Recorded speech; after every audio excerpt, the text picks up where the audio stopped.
What's up, coder? Andy here, you're on Algopedia, and in this video we are continuing solving Codeforces round 630 with problem E. But before getting on to that, I have a really important call to action to you because my time and energy are now kind of limited because I'm working on a big project. I really need to know what kind of videos do you enjoy the most. Is it Codeforces rounds? Is it coding interview questions? Make sure you thumbs up this video, you subscribe to the channel, but most importantly, make sure you comment and tell me your favorite types of videos, because I really need to know where to put my most effort in. Should I do more coding interview questions? Alright, I'll do it. Should I do more Codeforces problems, solving rounds, maybe live rounds? All your ideas are super important, all your feedback is necessary, so make sure you comment. Again, make sure you like these videos if you really enjoy them and you want me to continue to do them, and make sure you subscribe to Algopedia because more awesome content is always flowing on this channel. So that was my announcement. Again, if you want to solve this kind of problems daily, make sure you go and join the Facebook mastermind group right now. You'll make a lot of friends, and we post almost daily coding interview questions and competitive programming problems, and we basically share some experience together, and you will be able to ask me questions directly or any other awesome guys out there.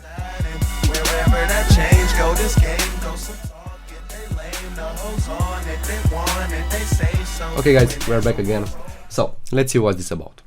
Basically you are given 4 integers n, m, l and r, and they are quite large.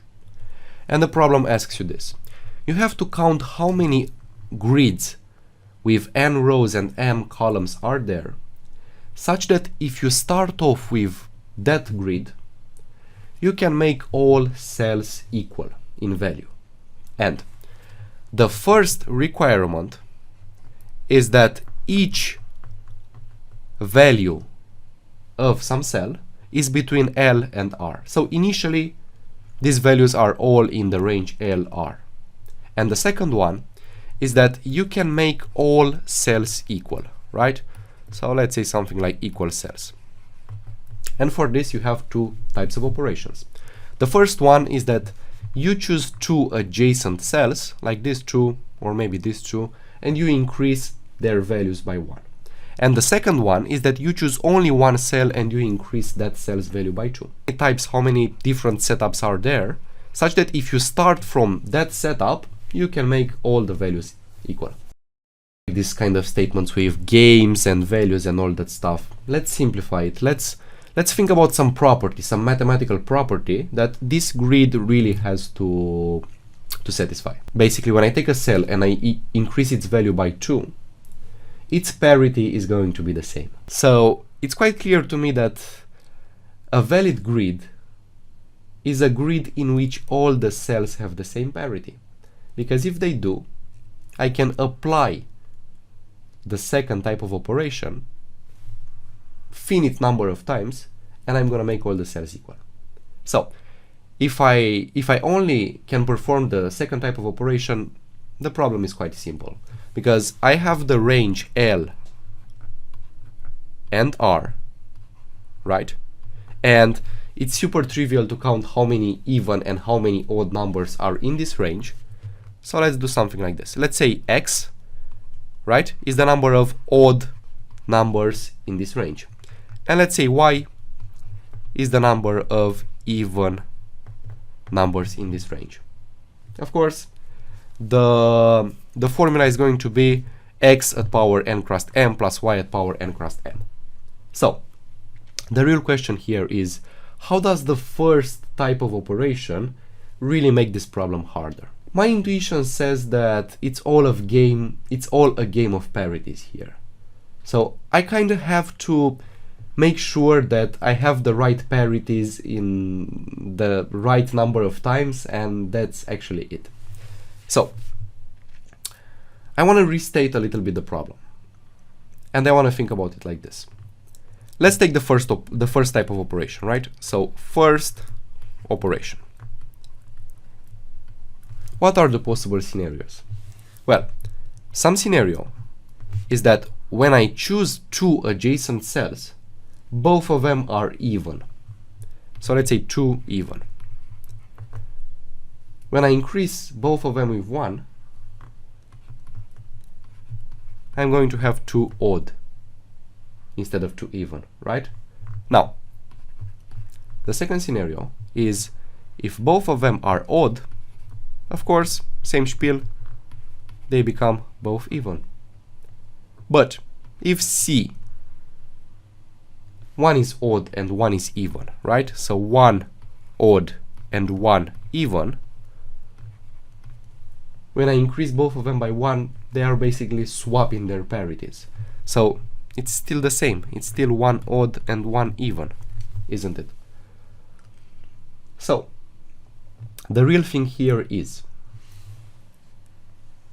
when I'm gonna apply the first operation, I'm just going to change the counter of odd numbers and even numbers in this grid and nothing else. And when I reach to the point that all the cells are even or all the cells are odd, I can apply the second operation how many times I need to, and I'm gonna make all the cells in the grid equal in value. So it's all a matter of, in this grid, let's say A cells initially are odd in value and B of them are even, right? What do I do by applying the first operation? Well, in scenario A, I increase A by 2 and decrease B by 2. In scenario B, it's the reverse. Decrease A by 2 and increase B by 2. And in the C scenario, they are exactly the same, right? Because they swap their parities. So basically, all of those grids, those n cross m cells, they all reduce to how many odd and how many even values are in the grid. So I have to count how many configurations, how many pairs of this A and B are there, such that by applying these two operations, I can either make A equal to 0 and B equal to n crossed m. So basically all the cells have become even, and then I can apply the second operation how many times I need to, and all the cells are going to be equal in value. Or of course, they could be n crossed m odd values and 0 even values. And that's it. How many types of pairs like this are there? And for each pair, of course, how many grids are there that are equivalent to that pair? So if both of them are odd initially, there's no way you can make one of them 0, right? So basically, this problem reduces to how many pairs in the form A and B are there such that A or B is even, so at least one of them is even, maybe both, but at least one of them is even. And the second one is that A plus B, so the total number of cells, has to be equal to n crossed m. And that's it. And for each pair like this, we are going to count how many grids are there which are equivalent to this pair. Alright, so basically, because we are dependent of parity and sum, we are going to filter the answer by the parity of n crossed m. So let's make, first of all, two scenarios. The first one is when n crossed m is odd. So if this is odd, remember that A plus B is n crossed m, so it is going to be odd, right? So this is odd. This means that we are going to have odd and one even, which is cool because remember, we need to have at least one even, right? So it's not that important. Let's say A is odd and B is even, right? So if A is odd, basically the number of odd cells is odd and the number of even cells is even. What does this mean? Well, if the number of even cells is even, we basically have to go through all of these even counters and see how many possibilities can we have. So let's see, if we have 0 cells that are even, that's n crossed m odd cells. So remember, the number of odd cells was x or y, I don't even know, let's say it was y. So if it was y, we will have y at power n crossed m, right? Then if we have 2 cells that are even, what does it mean? It means that we have to choose what are those cells, right? So from all the n crossed m cells, pick 2 of them which are going to be even, and then multiply this by the number of possibilities to give them values such that they are even. So this is basically x at power 2, right? Not such a big deal. Then if you have 4, it's exactly the same thing. We have n crossed m cells, from which we have to choose 4 of them which are going to be even.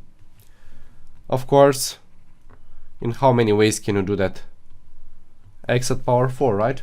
But let's not forget about the odd cells, because here, if you have 0 even, we have n crossed m odd. So this is going to be multiplied. Yeah, no, that's cool. This is the problem here, because if we have 2 even cells, that means we have n crossed m minus 2 odd cells, right? So if we have that many odd cells, that means we will multiply this by y at power n crossed m minus 2. Then same principle, n crossed m minus 4, and so on and so forth, until eventually we have some, let's say, if n crossed m is odd, we will have n crossed m minus 1 even cells, which means it's combinations of n crossed m taken of n crossed m minus 1, and here I have x at what power? Of course at power n crossed m minus 1, and y of course at power 1. So for this case, when n crossed m is odd, so a plus b is odd, so a is odd and b is even, for example, we got to this sum. And does this sum look any familiar to you? Because it might. If you didn't miss your math classes, you would recognize that this is Newton's formula, or binom. I don't even know what it's called. But we got a formula for this, and it's still based on combinations. So, and yeah, if you choose A, let's say, to be even and B to be odd, it's exactly the same formula. It's exactly Newton's formula, but it's going to be like, instead of y you're gonna have x, and instead of x you're gonna have y, right? And if you know Newton's formula, that is based on combinations, and you can compute that in big O of log, which is super cool, because basically we have solved the case in which n crossed m is odd. Now let's take the second scenario in which n crossed m is even. This means that a plus b is even, right? So a plus b is even. What are my scenarios here? Both of them are odd or both of them are even, right? So let's say a is even, right? And b is even. Let's say we choose a and we go through all the possible even values. So if I choose to have 0 even values, that means I'm gonna have n crossed m odd cells. So this is again for the odd one, I don't know what was, let's say y, whatever, n crossed m, right? Then let's say we choose 2 even cells. That means combinations of n cross m taken of 2 multiplied by x at power 2 multiplied by y at power n cross m minus 2, right? 4, 4, exactly the same, and so on and so forth. And because n cross m is even, the last step is going to be also n cross m, right? This is, of course, you have to add them together, and this is, of course, Newton's formula, which is based on combinations and can be computed in big O of log. Same spiel. Of course, you're gonna take the second scenario in which you have A odd and B even, and again, let's say we erase this really quick. Alright, so A is odd and B is odd, right? A and B, both of them are odd. When both of them are odd, again, take all the scenarios. 1. When A is 1, combinations of n cross m taken of 1, cross x, cross y at power n cross m minus 1, and that's it. Let's take 3. Combinations of n cross m taken of 3, then x at power 3, then y at power n cross m minus 3, and we go so on and so forth, and the last step is, of course, n or cross m minus 1, in which you know the formula. So my point is, you basically have the two main scenarios in which n cross m is odd or n cross m is even, and for each of these scenarios you have two sub scenarios when you choose if A is odd or B is even or whatever. But for each of these total sub scenarios you have the Newton's formula. When I have some Newton formula, right, which is going to involve some combinations, let's say combination of n taken of k, right? This is basically n factorial crossed divided by k factorial crossed n minus k factorial, right? So one possible solution to this is that you pre-compute these factorials, all right? Let's say you pre-compute some vector. Let's say you have a vector of int factorial of, I don't know, n max, right? Where f of I is equal to I factorial. Of course, modulo mod, right? Because factorials can get really big. So when we compute this kind of vector linearly, you pre-compute it modulo mod. When you have this kind of formula, basically it reduces to combinations of n taken of k. It reduces to f of n, all of it divided by f of k crossed f of n minus k. And of course, you pre-computed this, but you pre-computed it modulo something. So, as you might know, when you have these terms modulo something, and you need to make the division of them, and you still want the division to not be a float or a double, you want it modulo something, you will apply the Fermat's theorem. And that involves, of course, the logarithmic power algorithm, and you will have in big O of log of n all the formulas that you need. Alright, I'm not going to get into super detail of these mathematical formulas because that's not the point of these tutorials, but we are going to write the code for this problem in the next tutorial, so I can't wait to see you there. When I'm riding, I'm high, got my drink, pull my weed, roll, I creep, slow my bitch on my side, and wherever that change go, this game